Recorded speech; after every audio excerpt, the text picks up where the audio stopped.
And we are live. Hello, everyone, and welcome to the Alliance of Independent Authors member Q&A. I'm here with Michael La Ronn. Hi, Michael. Hi, Orna. Happy May. May. Yes, here we are in May already. We always seem to say already. And yeah, we are here as ever to answer our member questions about self-publishing issues. They can be about making the book, selling the book, writing the book, hiring editors, anything, any questions that you have about self-publishing, somebody else needs to hear the answers to as well. And that's the idea of this public session, which we do once a month, where our members send in our questions, but anybody can listen in to the answers and learn from their experience. So Michael is the man with the questions. All What right. have Our you got? first question is from Elaine. And her question is, what are some ways to get free editorial reviews of my forthcoming childhood memoir? Just leave it at that. What are some ways to get free editorial reviews? Okay, so I'll cover the basics, and then maybe I'm sure you'll have a few other ideas. So it is possible to get free editorial reviews, but it means that you have to spend time rather than money. And it is definitely time that's well spent if you are not already set up in that way. So the number one people that you want to get editorial reviews from are your existing readers, if you've already published, or your ideal readers, if this is your first outing. And so how you actually work the basics of this is that you need to set up a sign-up form on your website to collect email addresses.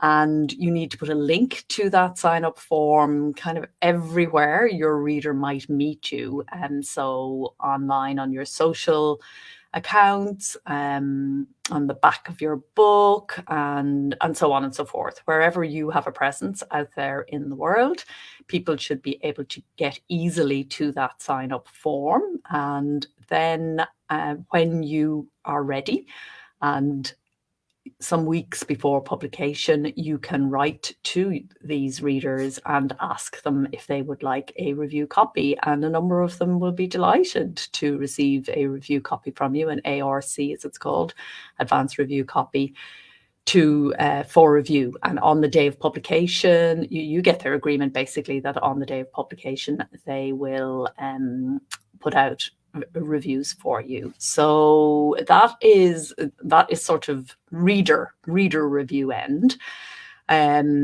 Which and then for editorial reviews, what you need to do is you need to pitch magazines, book bloggers, and other influencers in your ideal area. And if you have been publishing for a while, you're going to know more about this than if it is your first time out. And essentially, you need to present them with your book. You need your an advance review sort of package, which tells them the title, gives them the book cover, gives them a short bio about you, tells them what the book is about.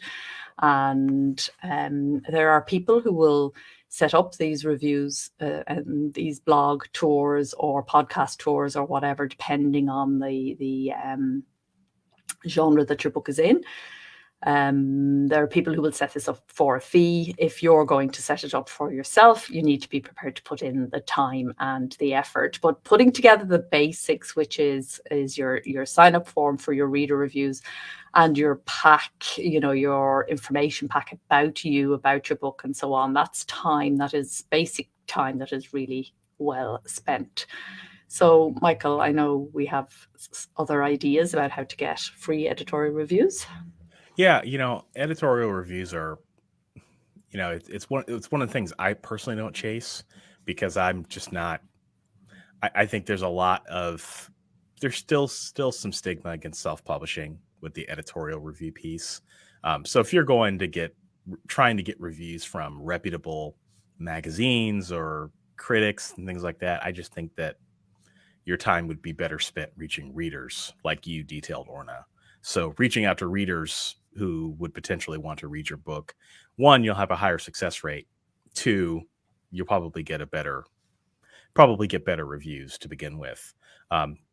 but yeah, there's lots of services out there that can help you with this. The one that comes to mind, I'm actually currently using, is Book Sirens.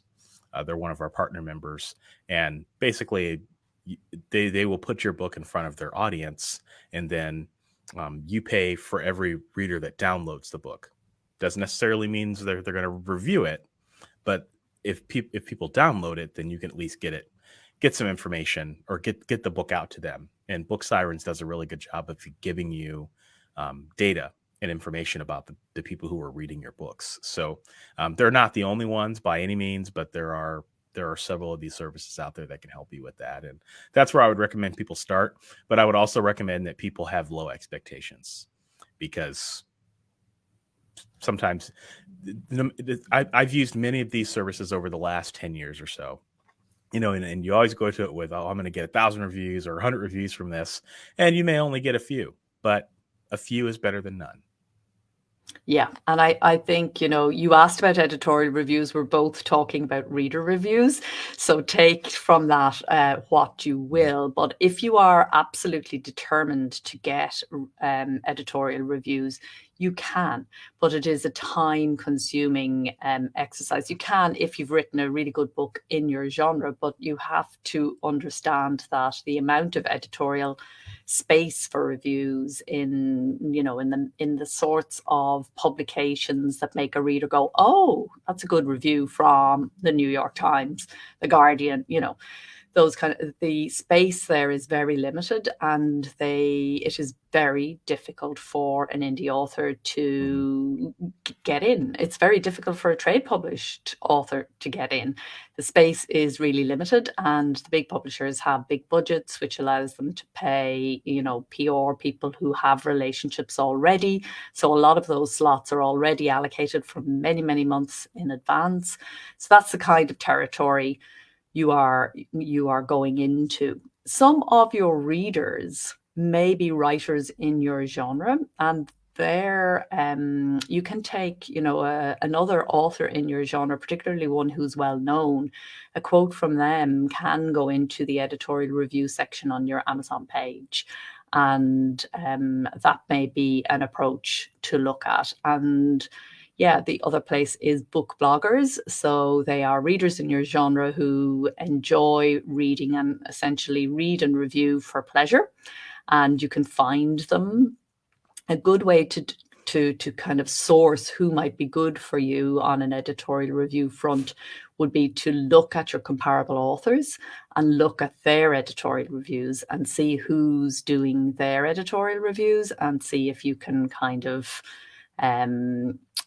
replicate what they are doing in a way. That's perfectly acceptable thing to do. It's an indie author practice. It's an everyone in business practice to look at what your competitors, and although we're not highly competitive as authors, because actually our comparable authors are our friends more than our competition as such, it can be a useful thing to shadow somebody who's doing what you want to do, and begin to imitate them and begin to make connections with the people who like what they do, because chances are they like what you do too if the quality is there.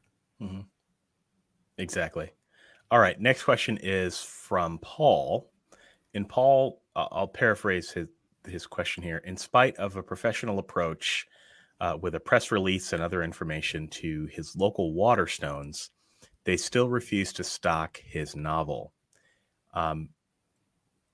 First question is why? And second question is there more he can do to get his book into not just Waterstones, but just bookstores in general? It's very similar to the last question. There is more you can do, but is it the best use of your time, energy, and so on? So the reason that Waterstones is saying no to your novel is the same reason as the New York Times is saying no to reviewing your book. They don't have the space for you. They already have made commitments to other publishers with whom they have a pre-existing relationship. And they probably know that they wouldn't sell your novel. If they thought they would sell your novel, they would say yes. But it's extremely difficult to sell fiction by an unknown author. Extremely challenging.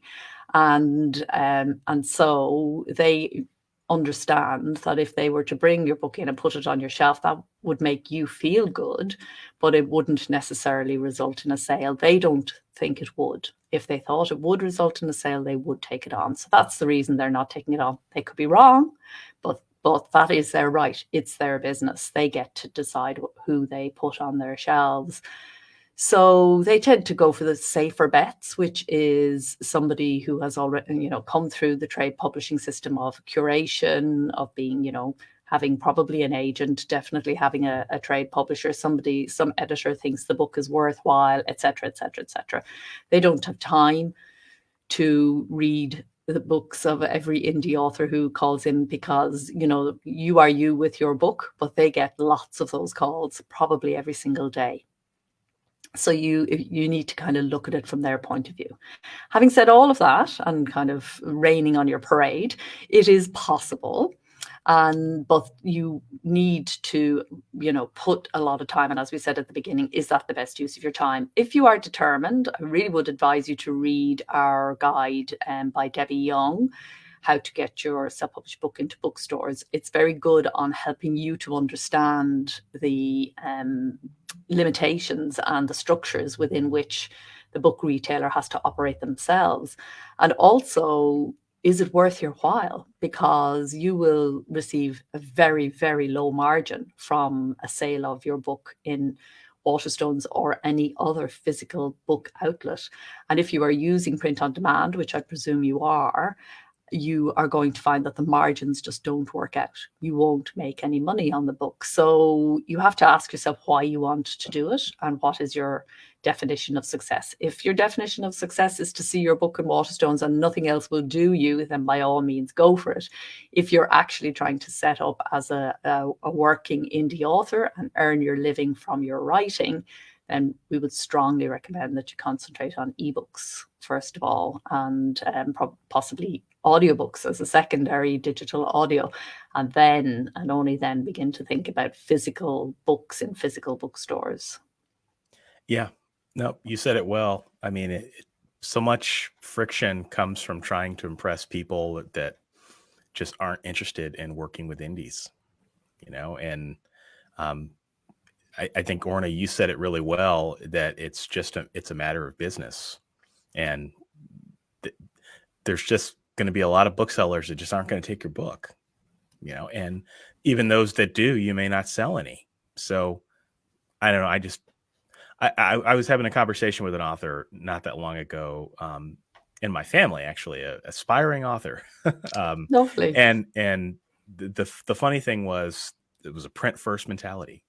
And I had to kind of explain, okay, yeah, no, you really want to be focused on the audit or the ebook first, right? And so it's an educational, it's a learning thing, and ultimately the choice is yours. And yeah, just absolutely. see what happens. But where most people are getting the success is through ebooks. And then once you have some more success, maybe the bookstore becomes a better option.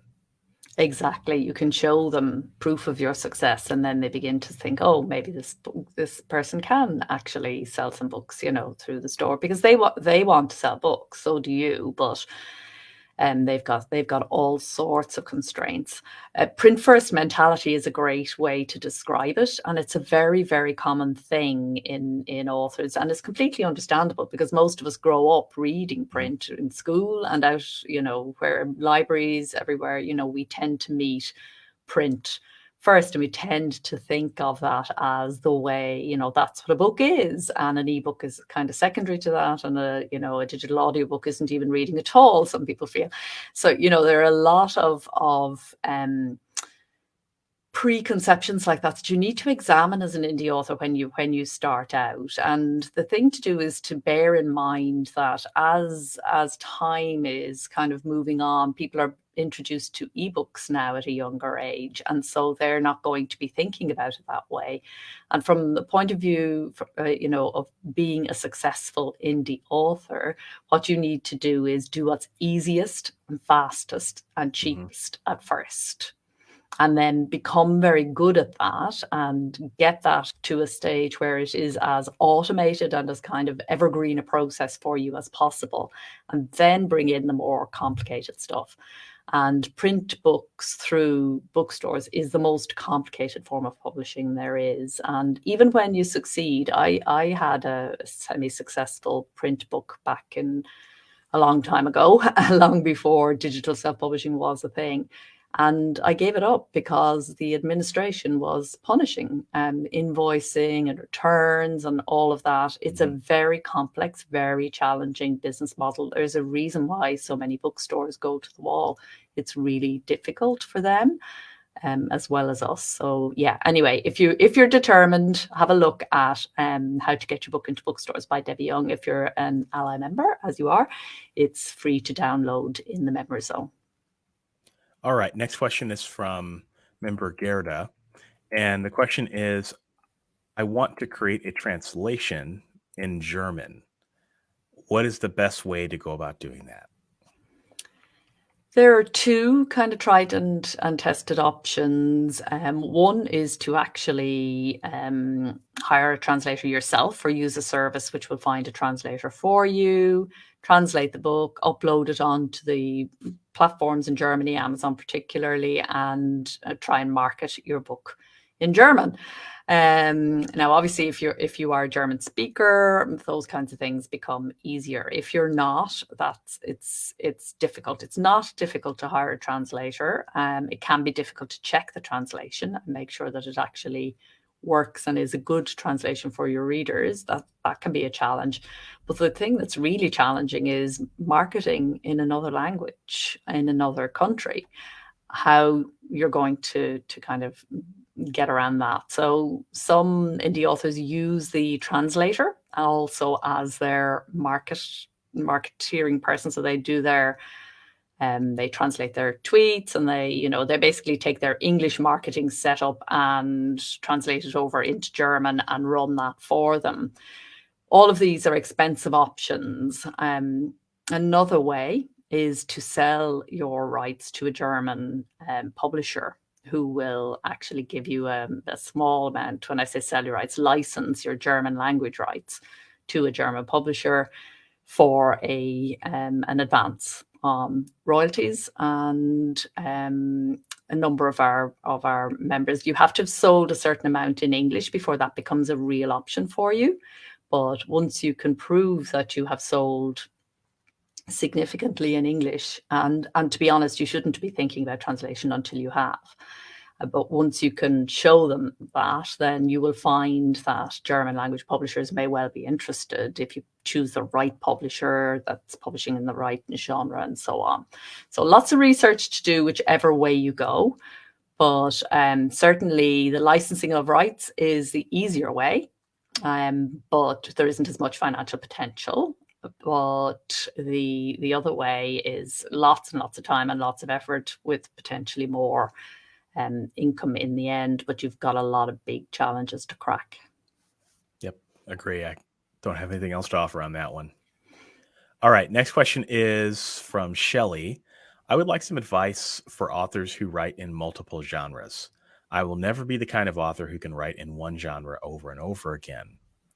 What are some tips?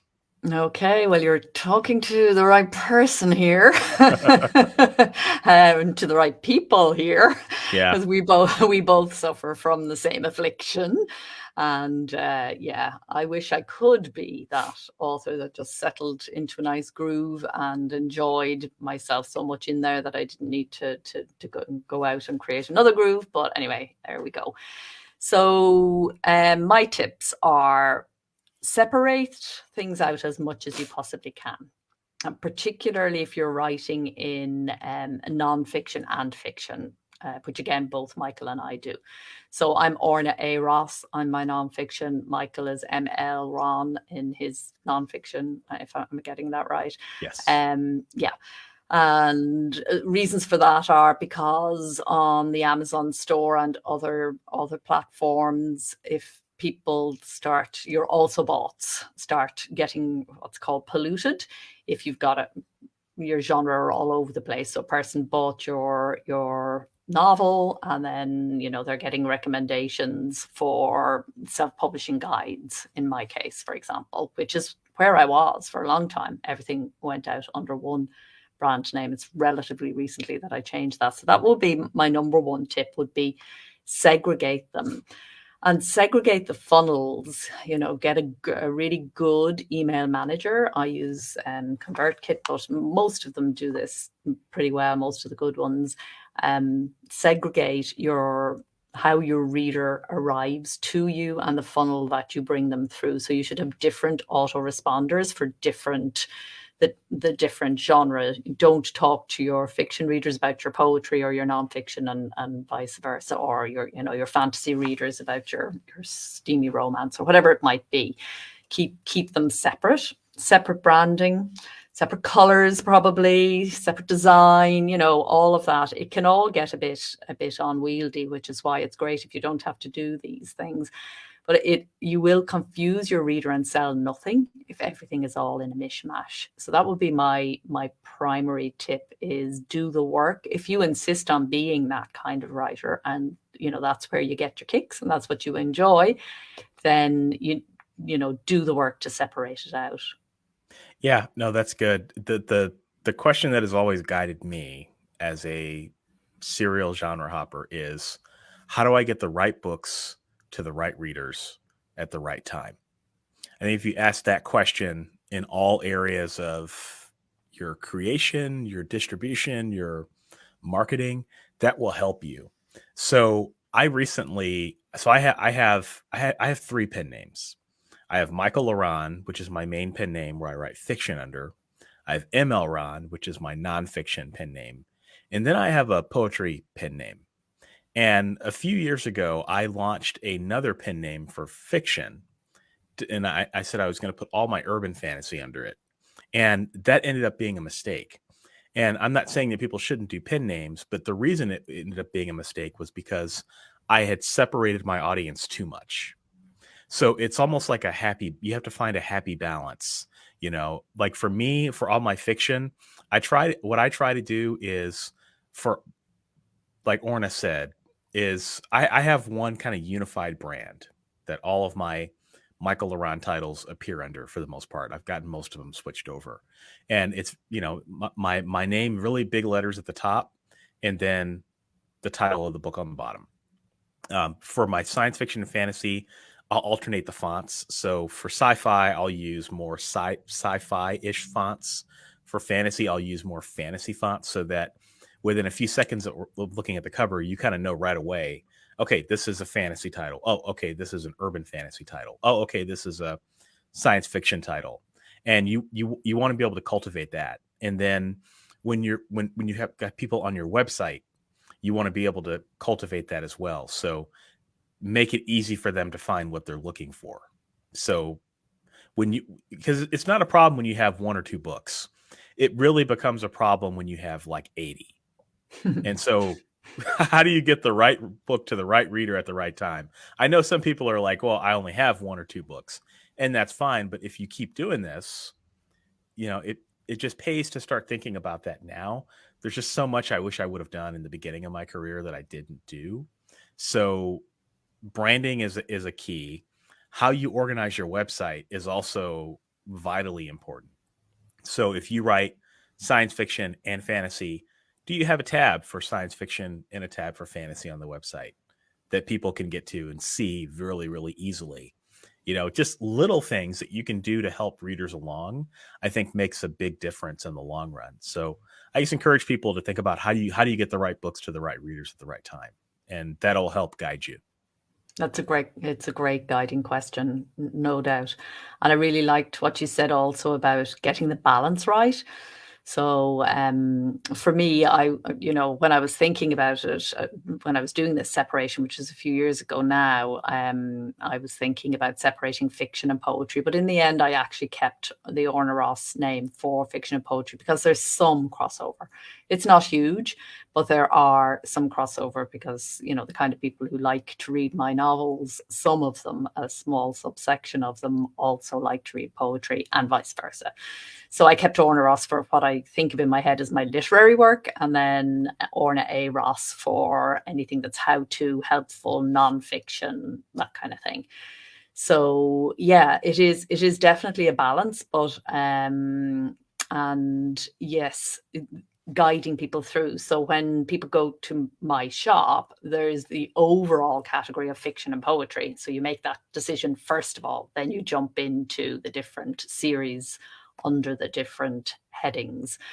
And I think again, it's a bit like the questioner who was asking, the earlier question about bookstores. Why won't they do it? We need to put ourselves in the feet of the people we want to do whatever we want them to do. And in this case, it's Michael's guiding question, I think, is brilliant in terms of putting yourself in the reader's. The reader, if they read, and science fiction and fantasy is a good example. There's crossover there. There's a lot of people who read one read the other. But if you're writing something completely different, a completely different other genre, then you might make a different decision, and it's going to be different for every author. So yeah, play around with it a bit, and if you have an existing fan base, even survey them on it a bit and just get a sense, start thinking about it from the reader's perspective rather than just from your own perspective. Agree. Okay, next question is Marie. When first selling on Amazon, would you recommend setting up a new account for your author identity separate from your personal account? I would. I mean, I don't have that. It drives me nuts. I would, but yeah, it's not necessary. But just for me, it would make my life easier, just the way things have kind of turned out. So just to clarify, you have basically set it up to your personal account, and then, or Yeah. how do you have it set up? So what happened was, it's one of these situations where I had to backtrack it. So I had just set up my basic email address, and then using that email address, I began to publish books as well. So when I'm making a purchase and I was publishing books, it was all getting too much. Now, at that point, I was just, I shouldn't say just, but at that point, I was a freelance sole trader operator. Subsequently, there was a business account. Then there are two business accounts because there's also obviously ALLi as well. So I'm just saying that from the start, I wish I had kept it separate. So I have a personal account where I make my purchases and do my other things, and my publishing address is something separate, which I had to do it. I had to reverse engineer it. Okay, because I was always under the impression that you could only have one Amazon account, and that was regardless of your personal, or I don't. Can you create a business? Can you create an Amazon account in the name of your business? Yes, because it's a separate legal entity. Yeah. So Yeah. I mean, if you can do that, that's probably the better Yeah. way to do it. Another way to think about it is, through estate management too. Oh, yes. Being able to hand it down to the next person who's going to take over your affairs. It's easier to do that with a business account, most likely, than it is to do with a personal. So yes, that's a good point, actually. But this is actually a pretty complex thing, because Amazon is, and we're not just singling out Amazon. It's because the questioner asked about Amazon, but there's just some weird things with Amazon that make it difficult sometimes to plan for the future. Google's kind of the same way. I mean, a lot of the companies are kind of like that. So there's a lot to think about, a lot to consider. But if you can maintain that separation, as Orna said in the beginning, makes a lot of sense. If you can't, it's not the end of the world. Exactly. It's not the end of the world. It's a slight inconvenience. That's all. Yeah. Yep, for sure. Okay, next question is John. I'm writing a historical crime fiction set in Australia before the metric system. So is it I didn't know this, but is it standard to use the metric system? The question is it standard to use the measurement system of the times, Yes. i.e. miles and yards? Miles and yards, shillings and pounds, and all of that. Yeah. Yes. Yeah. Okay. Yeah. If it's a period piece, you probably want to do that. Otherwise, it would be kind of weird. But he was just thinking, oh, this might add some more complexity to the story for people who don't know the metric system. So yes, and people don't necessarily understand what is a shilling. I'm sure young people don't have to learn what shillings and pounds and all of that, or yeah. yards and miles are. But I think it's the same rule as for any historical fiction. The reader is used to that, and it's part of the color and atmosphere of the period. And if you put today's stuff in there, you're going to get the history buffs are going to be on like lightning, saying back in 1872 they would have said yards and miles. They wouldn't be saying kilometers or whatever. So yeah, it's just, and the reader is forgiving of the odd thing that they don't quite understand. If they get the general sense of color, they prefer that. Yeah, I agree. That will send your book, that will, putting the wrong metrics, or if you put meters in there when it should be yards, or vice versa, you will definitely attract bad reviews if you do that. So because it'll make it look like you didn't do your homework. So I would agree. I would. That goes for that. It also goes for slang. Making sure you're careful about any words that you use that people wouldn't have used during that period. Clothing, landmarks, or the appearance of certain buildings. Sometimes people are super specific and they will catch you on those little details. So you got to be super careful and really, really check and double check, and even consider looking into having like a fact checker help you with some of that stuff. Someone who's got a lot of knowledge about that period or about that particular subject area, just to help you catch some of those. Help you catch some of those moments where readers will be pulled out of a story. Absolutely. I honestly think there's a band of historical fiction readers who just read historical fiction to catch you out. Yeah, and write their email or give you the review that tells you where you went wrong. So yeah, that's a tough genre to do research for sure. That's why I write contemporary stuff. All right. Yes. One more question. Well, okay, we'll end this question with a perennial question that we get all the time, Orna. Where can members find their Ingram Spark code, discount code? Okay, members, your Ingram Spark code is on the same page as all your other discount codes. You'll find it under discounts and deals in the member zone. So you have to log in and then you navigate to the discounts and deals page in your profile, and there it is among the others. Right. Well, I think we're at time. Okay, that's great. So thank you so much. We'll have somebody else here next month. Michael is unavailable and I'm not sure who that will be yet, but we will be back same time next month with more member questions answered for you. So if you're a member, please do send your questions through. Again, you'll find the place to do that in the member zone. I think it's allianceindependentauthors.org/Q&A. And yeah, we'll be here next time. Meantime, if you need a more urgent answer to your question and it's not one for public airing, you can, of course, as always, just email the member desk at info@allianceindependentauthors.org. So until next time, happy writing and happy publishing. All right, take care, everybody. Bye-bye now.